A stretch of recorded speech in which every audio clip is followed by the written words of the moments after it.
Okay, we're live. Hi, this is William Ramsey. Welcome to William Ramsey Investigates. On today's show, I have a very special guest. Her name is Maureen Boyle, and she published a book titled The Ghost, The Murder of Police Chief Greg Adams and the Hunt for His Killer.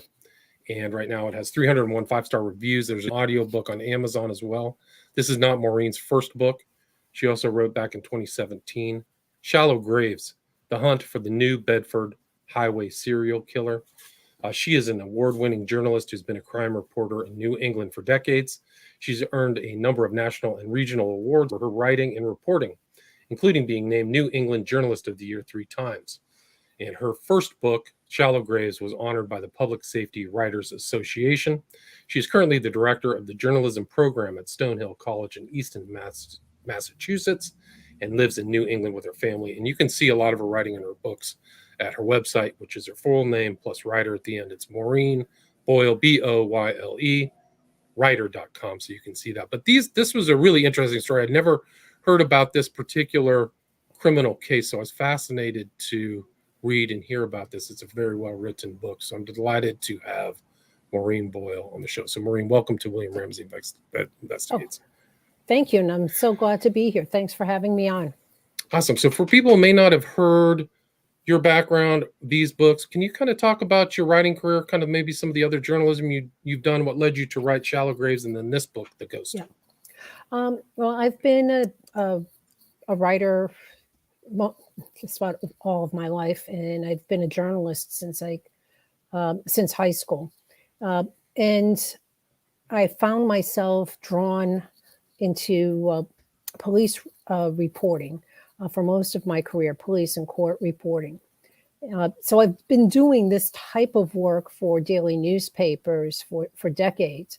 With my first book, Shallow Graves, A Hunt for the New Bedford Highway Serial Killer, I was actually a reporter in New Bedford at the time at the daily newspaper there called the Standard Times of New Bedford. I'd been there for a while. And in that case, a number of women were reported missing, and and bodies started showing up along highways. And no one knew what was going on.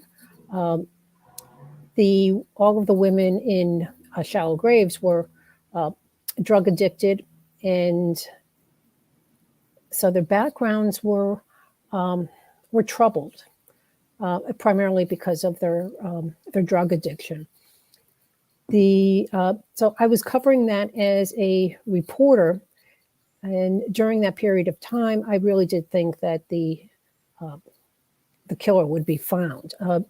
The short version of what happened in New Bedford at that time, the 11 women went missing between roughly March of 1988 and September of 1988. And no one really put all the disappearances together until probably late August, September of 1988. And by the time that police put it all together, the disappearances appeared to have stopped. And they discovered that the women were dead. So 9 of the 11 women were eventually found along highways surrounding the city of New Bedford. New Bedford is where they were last seen. For those that aren't familiar about New Bedford, New Bedford is a large fishing port, commercial fishing port in New England. It is often the largest in the country. It is primarily a working class community. It's a very tight-knit community. There are, large families that are very tight-knit. People have a tendency to put roots down into the greater New Bedford area, and they don't leave. So when this happened, when the disappearances and eventual discovery of the bodies happened, it really struck a chord with just about everyone in the community, because everyone knew someone who was tied to the victims, whether they went to school with them, whether they were related to them, either by blood or by marriage, a friend of a friend. It really took an emotional toll on the community. and Yeah, it's New still Bedford fun. is just south. It's directly south of Boston. It's kind of the Yep. southeastern part of Yeah. Massachusetts, right? Close to Yes. Providence, Yeah. It's close to Rhode Island. Providence. It's actually closer to Providence and Boston. It's 45 minutes from Providence. And for anyone who has driven to the Cape from the greater New York area, you would be driving, as you're driving on 195 to get to the Cape, you would go right past New Bedford. So anyone who's gone to the Cape and has been going along the southern coast of Massachusetts, they'll have gone past New Bedford at some point. So in the New Bedford case, by the time police realized that they had a serial killer in the community, he had already stopped. So as a result, it was very, very difficult to track where the women had once been, who the killer might be. One of the very main problems in the case was that the women, by the time the women were found and identified, police couldn't figure out where they had been last seen.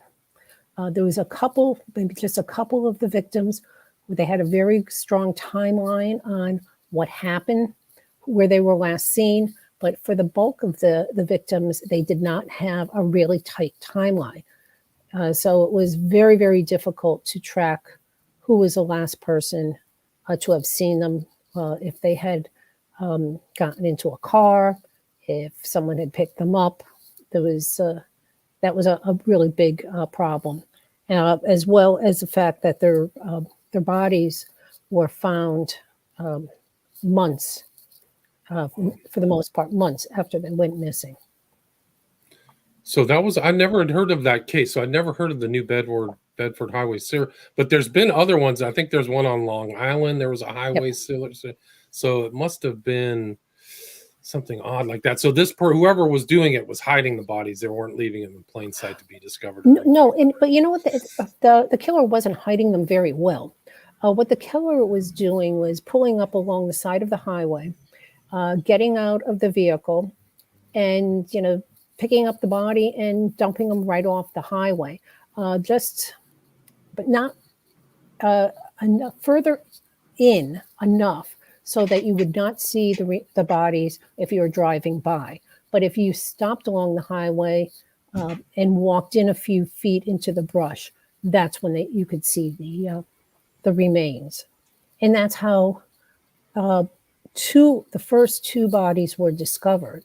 The first body was discovered by a woman who was driving up one of the roadways in Freetown, which is right outside of New Bedford.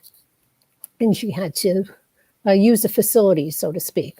And there was nothing along that roadway, and she pulled over and walked into the brush and discovered one of the remains. And the second body that was found was two men on motorcycles who pulled over along the highway and walked into the brush and discovered the second body.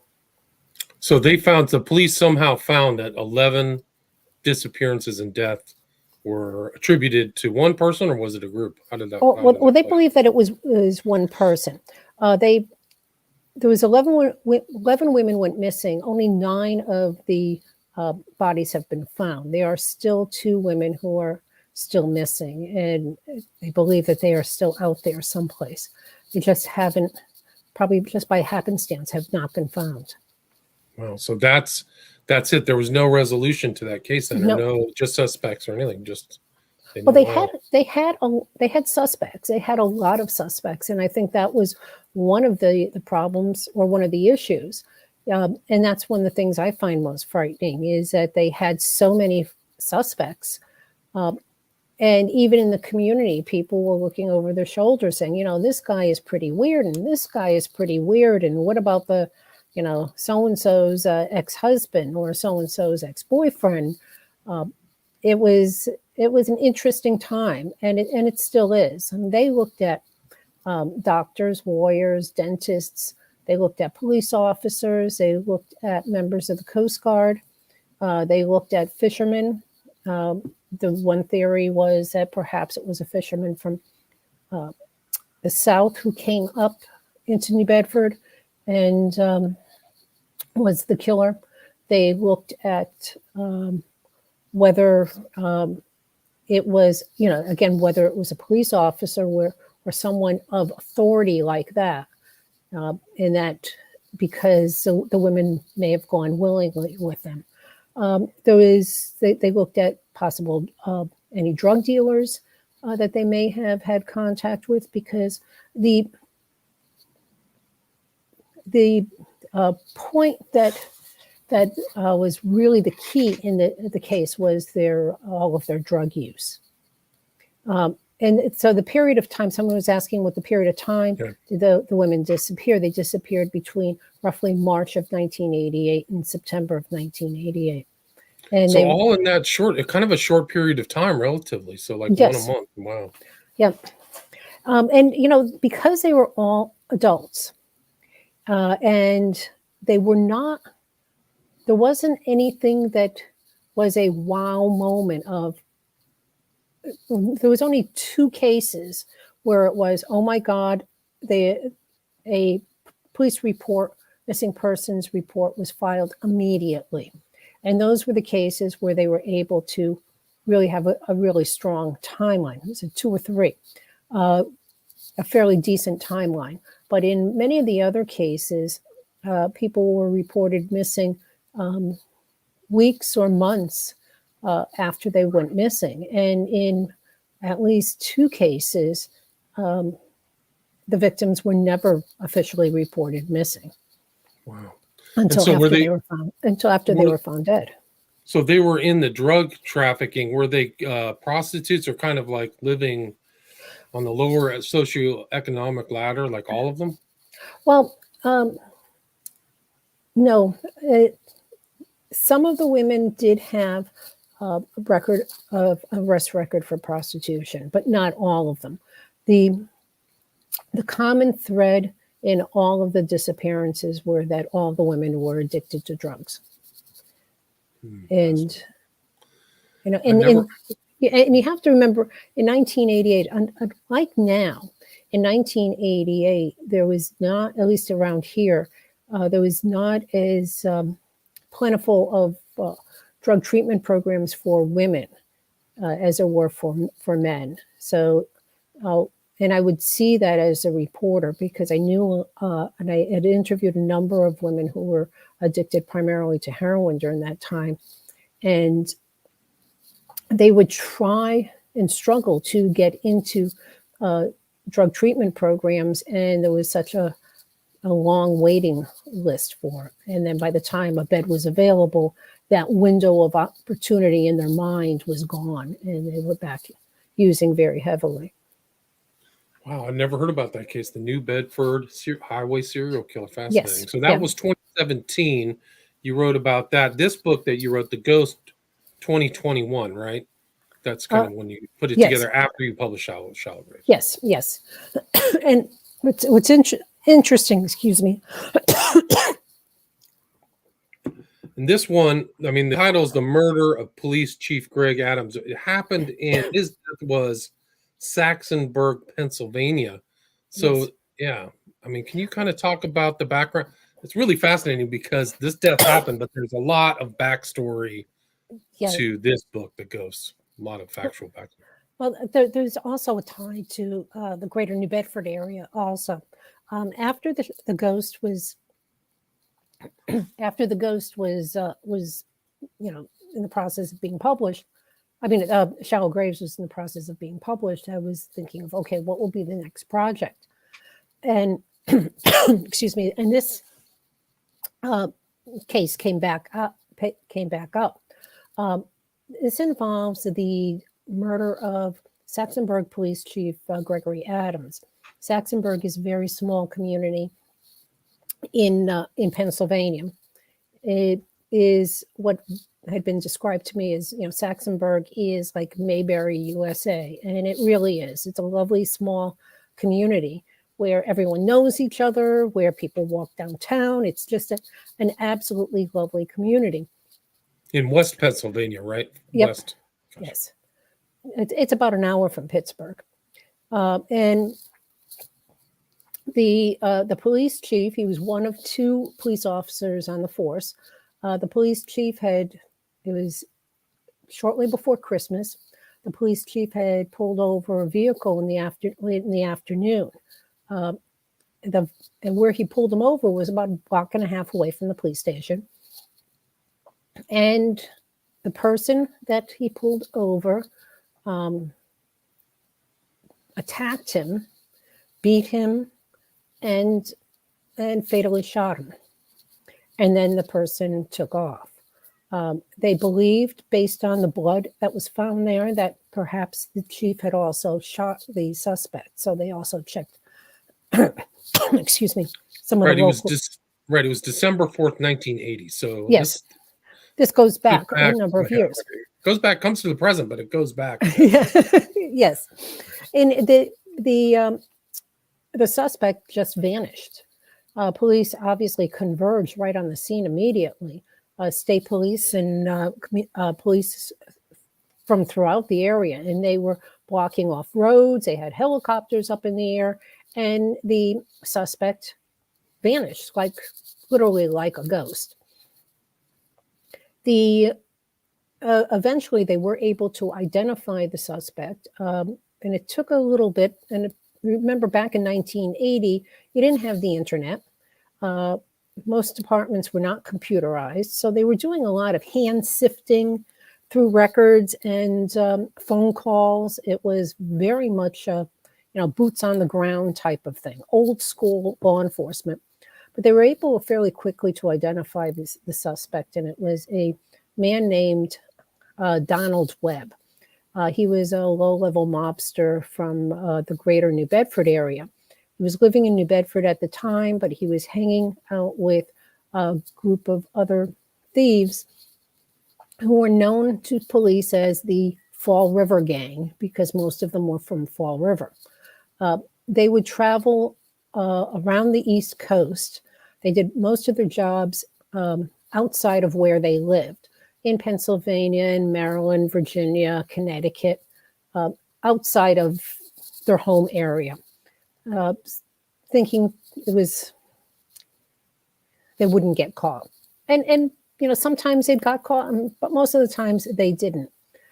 So the police went to the suspect's home, talked with his wife, and his wife said she didn't know where he was. They were, staking out her house, staking out the homes of his associates, and they were coming up dry. They followed his wife, they followed the associates, and this went on for a number of years. And eventually, Donald Webb was named one of the FBI's most wanted list. So there was also a reward for his capture, but no one was talking. No one was saying where he was. The search for him took them to Canada, to Miami, to a wide range of places. They interviewed people in California, in the Midwest, and they came up dry every single time. Right, but that was a mystery. But the mystery was also this guy when he was arrested, it was under a different name, Stanley Portis, right? Yes. So he had all these varying different names, and even Webb wasn't his birth name, right? No, it was not. Perkins, right? Yeah. Yeah, Perkins. So, yeah, Webb was another family name that he was known as. But yeah, he would use a variety of aliases. And at the time that he was stopped by Chief Adams, he had a fake driver's license in the last name of Portis, which was Stanley Portis, which was the name of his wife's late husband. So and that's how they were able to backtrack it when they realized, this name, and the people in New Bedford recognized the name of who it was, and that he was dead, and that was an alias for Donald Webb. Right. Can you talk about Donald Webb's background before 1980? Because this wasn't his first crime, right? Oh, no, not at all. He had been in and out of jail and prisons for much of his life. He had done, at one point early in his career, after he got out of the service, or he was told to leave the service, might be more appropriate, he went to one of the bases and stole a safe. He robbed a bank in Boston. He had did a lot of home robberies of business people that he and his crew believed had cash in their houses. They would prey on a lot of restaurant owners who were known to have cash at home. They, prior to the killing of Chief Adams, he and a couple of his buddies were in New York, upstate New York, and they were pulling a scam of going up to houses, claiming to be members of the city or the county, and they wanted to check, like the meters or checking out something in the house. Then they went to a home of this elderly couple and this couple was very, very suspicious. I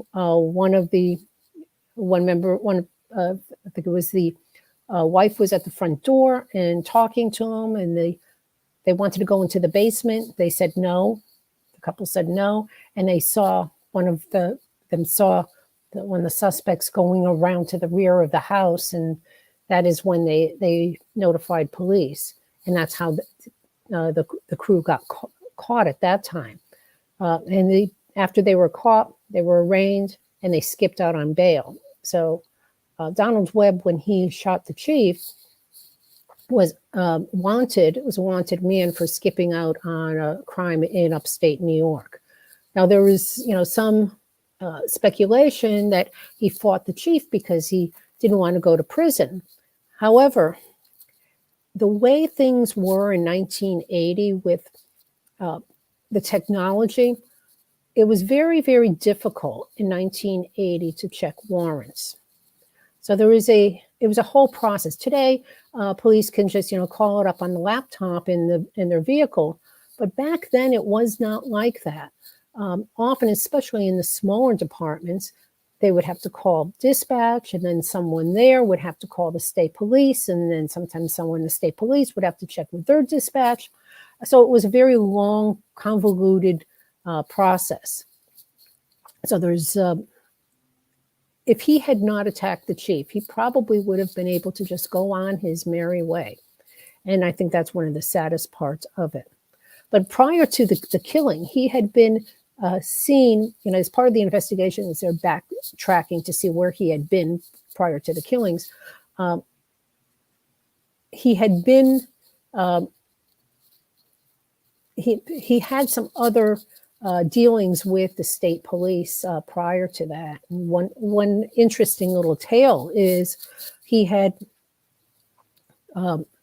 locked his keys in his car, and it was running, and he didn't have an extra set of keys. It was a rental car.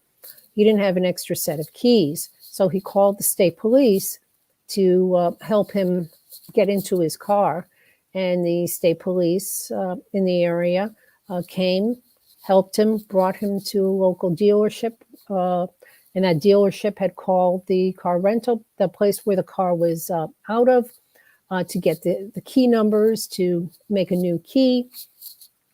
And he went on his merry way, thanked the trooper. But the next day, he went to the barracks and left a bottle of very good liquor on the counter for the state trooper. And he told the desk person, tell him this is from me, and it's my thanks for him helping me out. So, and the state police remembered that and remembered that the whole situation there. And that's also one of the ways that they traced him back to Massachusetts, because when he got that key made, it came back to a dealership in Taunton, Massachusetts, and a real name. So they were able to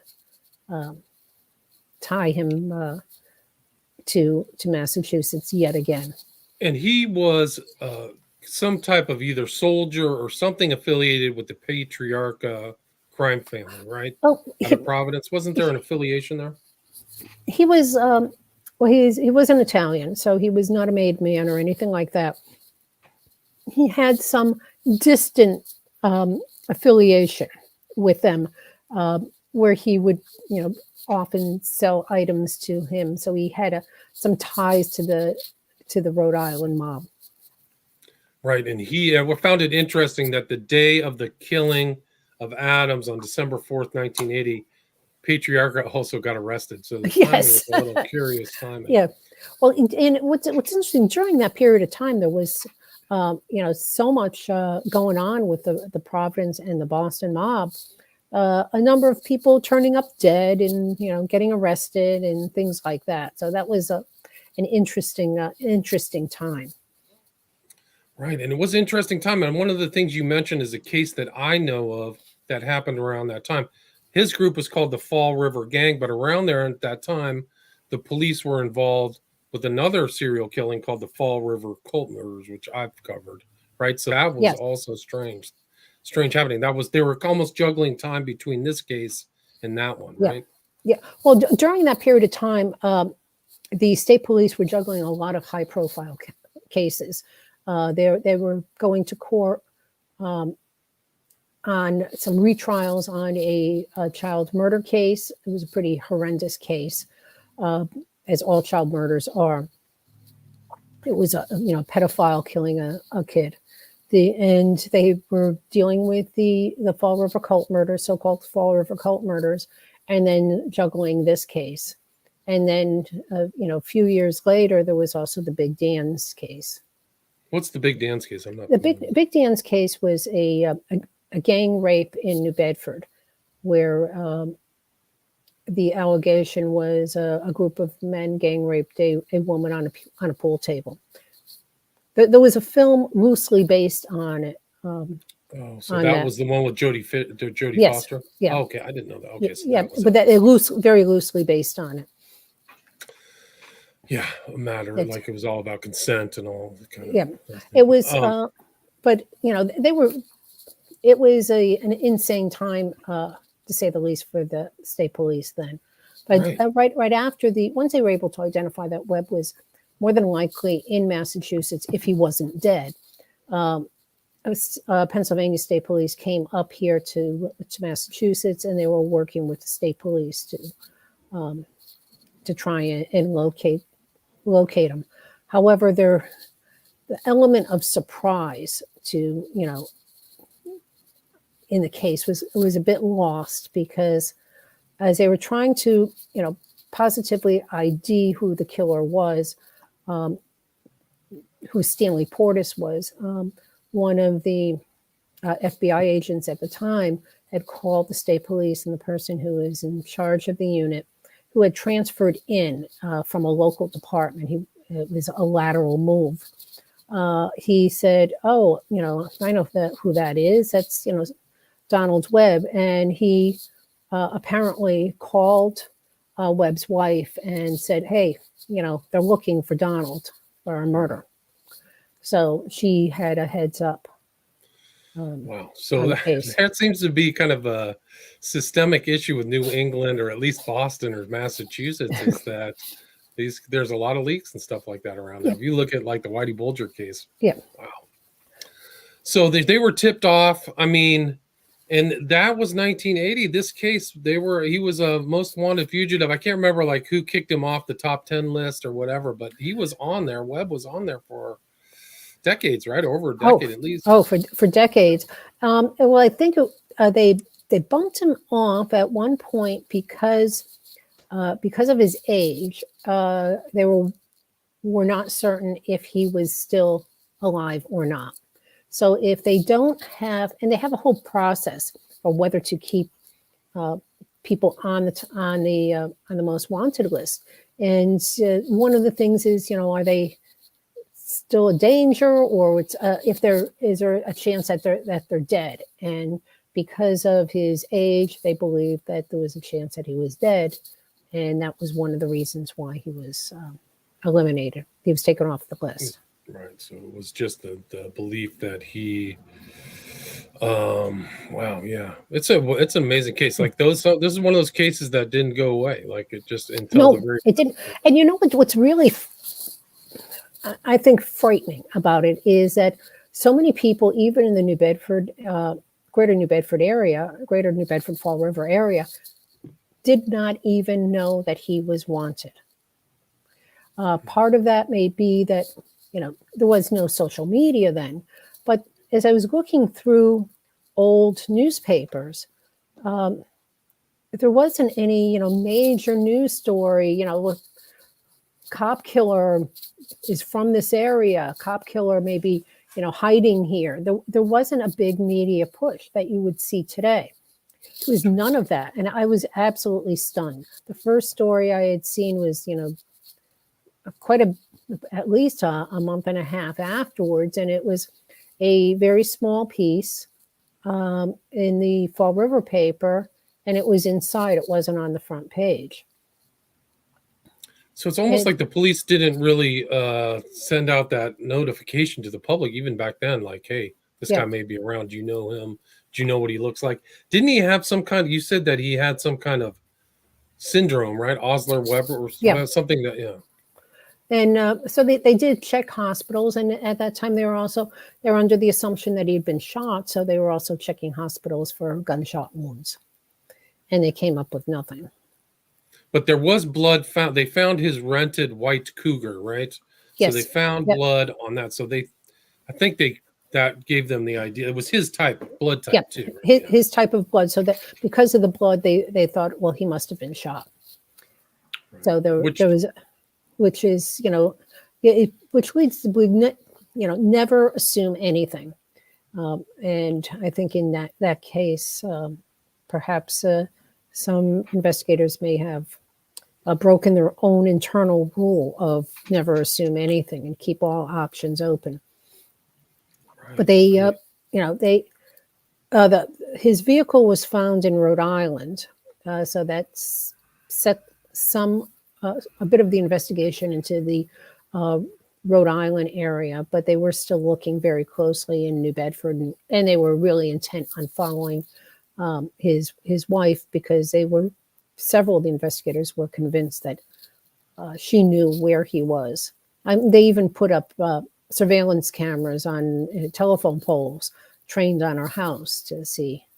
And the FBI was involved too, so it was a federal case. Yes, it was. Their agency, I forgot their name. Was it Ed? And the guy, Ed Dennis, was also involved in Chappaquiddick. So there's this little web of. There is. Yeah, and especially in New Bedford, because it is really, it's a city, but it's a small town in some ways. Ed Denise, who had been the DA investigating the Chappaquiddick case, he was, a side character in all of this, because when this state police from Pennsylvania came up to search for Webb, they stayed in the hotel that he owned in Fairhaven. At that time, that was one of the few hotels in the area. And with, fast forward to the current time, the younger FBI agents who had worked the Whitey Bulger case then took over this case and, did a re-examination to ultimately resolve the case. Well, but going back to how people didn't know anything about it, I worked in New Bedford for more than a decade.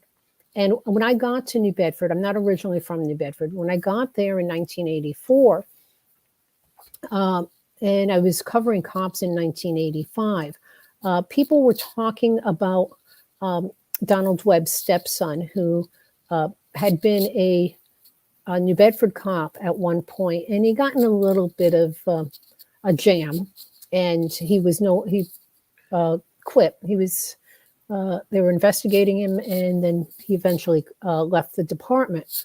But people would talk about him, and almost as an aside, said, "Yeah, his stepfather killed a cop," and it did not hit me that he was still, out there, that he had not been arrested, which I found very troubling. If people were more concerned about, his stepson and the guy who killed someone, it was almost an afterthought, and no one mentioned to me, "Oh, by the way, he's still out there. He's wanted by the FBI."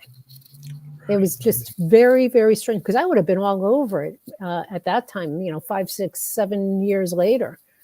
Right. And New Bedford isn't that big. It's 100,000, I think, in the whole general area. So it's decent size, but sometimes those little towns are, talk and small. Worried about. Yeah. So I was kicking myself, like, where was I during all this? And no one said anything to me about this So guy. it was happening right underneath the surface. And even once the case was resolved, some state troopers said to me, "I never heard about this case." Wow. It's interesting. Younger troopers. Right. I mean, it just was in a small, people trying to follow up in small parts of the government. It's odd. It is interesting that some of these cases just aren't as well publicized as others. This one should have been if this guy was on the FBI's most wanted list too. So it seems very curious. Maureen, we're at about 36 minutes. Is there anything you'd like to add? I mean, anything like to summarize? I mean, there's a lot more in this book. Yes, there is. Yeah. And there's, I'll tell you, your listeners should definitely pick up The Ghost. There is a really great twist into this case, and that is what really hooked me into writing this book.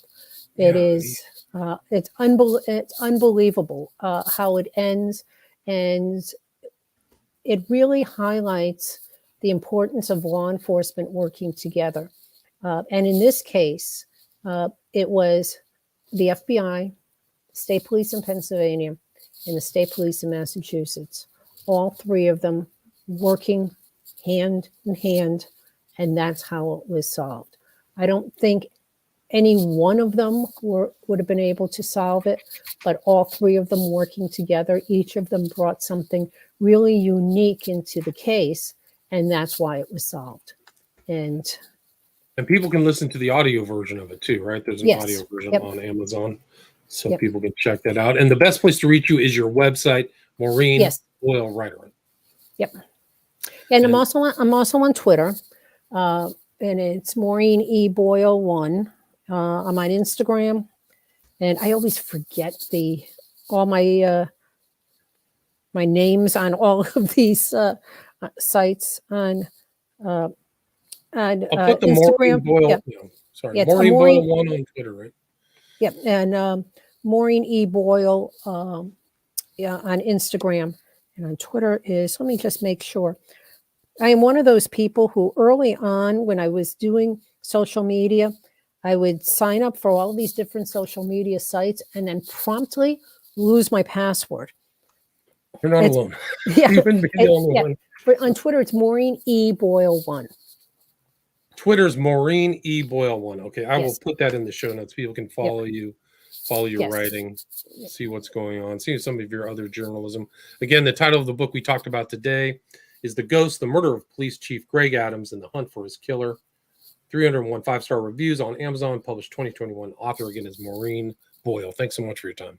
Oh, thank you very much, and thank you for having me. I appreciate it. Awesome. Well, thanks for being to the interview. Stay there for a second.